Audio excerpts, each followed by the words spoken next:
అందరికీ నమస్కారం. Welcome to my channel. This is doctor R P Sudha. ఇప్పుడు మనం మాట్లాడుకోబోయేది జూన్ నెల మొదటి వారం 1 నుంచి 7 వరకు రాశి ఫలితాలు మాట్లాడుకోబోతున్నాము. అంటే ఏంటంటే వీక్లీ ప్రెడిక్షన్స్ అన్నమాట. వార రాశి ఫలితాలు మాట్లాడబోతున్నాము.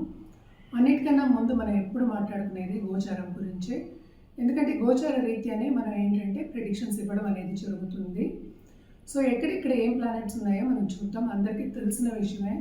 12 రాశులు ఉంటాయి, 9 ప్లానెట్స్ ఉంటాయి. అండ్ మూమెంట్స్ కూడా ఏంటంటే మే ఎండ్కి, మే 2nd వీక్కి అలాగా చాలా మూమెంట్స్ అయ్యాయి అన్నమాట. సో ఈ వారం ఎలా ఉందో చూద్దాము.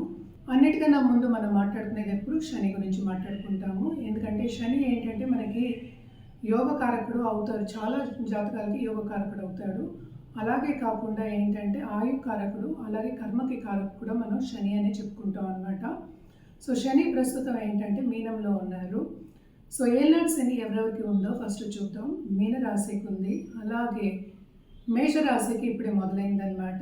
కుంభరాశికి లాస్ట్ ఘట్టంలో ఉంది. అలాగే ఇప్పుడు కుంభంలో ఏమో రాహు ఉన్నారు. అండ్ మనం లియో అంటే సింహంలో ఏమో కేతు ఉన్నారనమాట. మనకేంటంటే towards end of May Venus శుక్రుడేమో మూవ్ అయ్యారు. ఎక్కడికి? మేషానికి మూవ్ అయ్యారు. అలాగే సన్ అంటే ఏంటి, సూర్యుడేమో మనకి ఇప్పుడు వృషభంలో ఉన్నారు. అలాగే మెర్కురీ కూడా ఇప్పుడు వృషభం అంటే బుధుడు వృషభంలో ఉన్నారనమాట. జూపిటర్ అన్నిటికన్నా బెనిఫిట్ గ్రహమేమో ఇప్పుడు ఉన్నది ఏంటి, దేంట్లో ఉన్నారు అంటే మిథునంలో ఉన్నారు. అలాగే మనం చూసాము అంటే కుజుడు ఏమో ప్రస్తుతం నీచపడి ఉన్నారనమాట. ఆయన 7th మూవ్ అవుతున్నారు. జూన్ 7th ఎక్కడికి? సింహానికి మూవ్ అవుతున్నారనమాట. సో ప్రస్తుతం కర్కాటకంలో ఉన్నారు. సో ఇవి గోచారం ఈ వారానికి. సో మనం ఇప్పుడు చూద్దాం 12 రాసుల వారికి అంటే 12 రాసుల వారికి ఎలా ఉందో చూద్దాము. జనరల్గా పరిహారాలు చేయాలి అంటే ఏంటంటే ఫస్ట్ రాహుకేతు పూజలు చేయడము, లేకపోతే ఇంట్లోంచి చేయాలి అంటే నవగ్రహ స్తోత్రాలు చదువుకోవడము అండ్ ఆదిత్య హృదయం చదువుకోవడం కంటిన్యూస్గా చాలా మంచిది. నిత్యం చేయడం మంచిది. ఎవరైనా సరే దేవి పూజలు చేసే వాళ్ళకి, నిత్యం చేసే వాళ్ళకి ఎక్కువ మనకి ఏంటంటే పరిహారాలు మనం ఎక్కువ చెప్పము. ఏంటంటే వాళ్ళకి ఎక్కువ బెనిఫిట్స్ కూడా ఉంటాయి అన్నమాట. అలాగే పాజిటివిటీ కూడా ఎక్కువ ఉంటుంది. సో శక్తి పూజలు చేసే వాళ్ళకి, లేకపోతే దేవి పూజలు చేసే వాళ్ళకి నిత్యం పాజిటివిటీ అనేది ఎక్కువ ఉంటుంది కనుక నిత్య పూజలు చేయండి. అలాగే ఏంటంటే కులదేవతలకి పూజ చేసే వాళ్ళందరికీ కూడాను కులదేవి పూజలు చేసినప్పుడు ఏమవుతుందంటే ఎప్పటికైనా ప్రొటెక్షన్ అనేది ఉంటుంది కనుక తప్పక ఇవన్నీ చేయొచ్చు. బట్ జనరల్గా ఏంటంటే పరిహారాలు చెప్పడం అనేది జరుగుతుందన్నమాట. అలాగే ఎవరైనా జాతకాలు చూపించుకోవాలి అంటే తప్పక కింద స్క్రోల్ అయ్యే నెంబర్కి, అలాగే ఈమెయిల్ ఐడికి సంప్రదించవచ్చు. ఎందుకంటే మనం మాట్లాడేది ఒక వారం గురించే. అలాగే ఏంటంటే నెల రాశి ఫలితాలు కూడా మనం మాట్లాడుకుంటూ ఉంటాము. సో ఇవన్నీ షార్ట్ టర్మే, కానీ ఎవరి జాతక రీత్యా కరెక్ట్గా పరిహారం ఇవ్వడం అనేది జరుగుతుంది. అలాగే జాతి రత్నం కూడా ఇవ్వడం అనేది జరుగుతుంది అనమాట. సో తప్పక మమ్మల్ని సంప్రదించవచ్చు కింద స్క్రోల్ అయ్యే నెంబర్కి, అలాగే ఈమెయిల్ ఐడికి. మీకు ఆన్సర్ అనేది వస్తుంది. ఏవైనా చిన్న చిన్న డౌట్స్ ఉన్నా కూడా క్లారిఫై చేయడం అనేది అవుతుంది మీ జాతక రీత్యా. ఎందుకంటే జాతకం చూపించుకున్నప్పుడే అసలు పరిస్థితి ఏంటి, గ్రహాల పరిస్థితి తెలుస్తుందన్నమాట. దాన్ని బట్టి ఇప్పుడు గోచారం బట్టి మనం చెప్పడం జరుగుతుంది.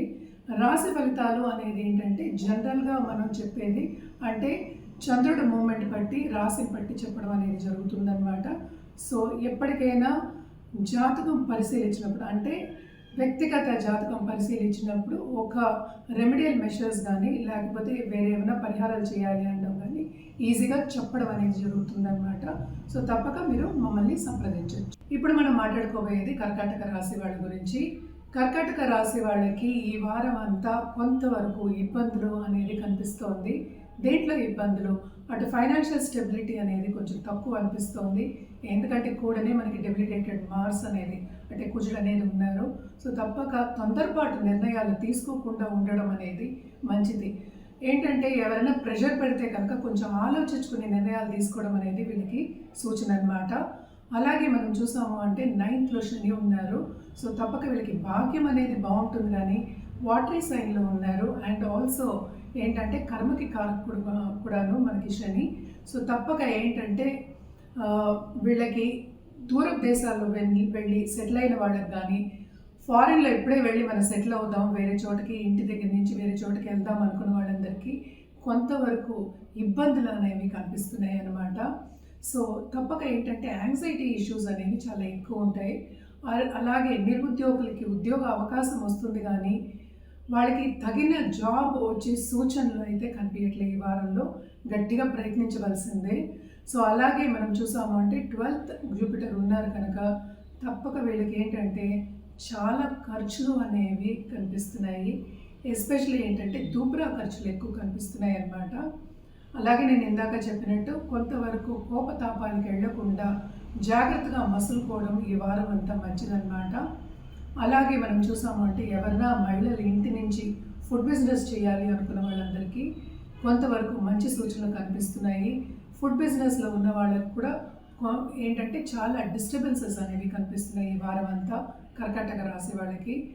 మనం పరిహారాల విషయానికి వస్తే కనుక తప్పక వీళ్ళు చేసే పరిహారాలు ఏంటంటే శివుడికి పరిహారం అంటే ఏంటంటే సోమవారం శివాలయంకి వెళ్ళి దర్శించుకోవడం అనేది వెరీ వెరీ ఇంపార్టెంట్. అలాగే రుద్రాభిషేకం కూడా చేసుకోవచ్చు అనమాట. అండ్ ఆల్సో నిండు బ్రాహ్మణునికి అంటే చదువుకున్న బ్రాహ్మణునికి వాయనం ఇవ్వడం కూడా చాలా చాలా మంచిదన్నమాట. ఇవన్నీ చేసినప్పటికీ వీళ్ళకి ఏంటంటే పాజిటివిటీ అనేది పెరుగుతుంది. వచ్చే కాలం కూడా చాలా బాగుంటుంది.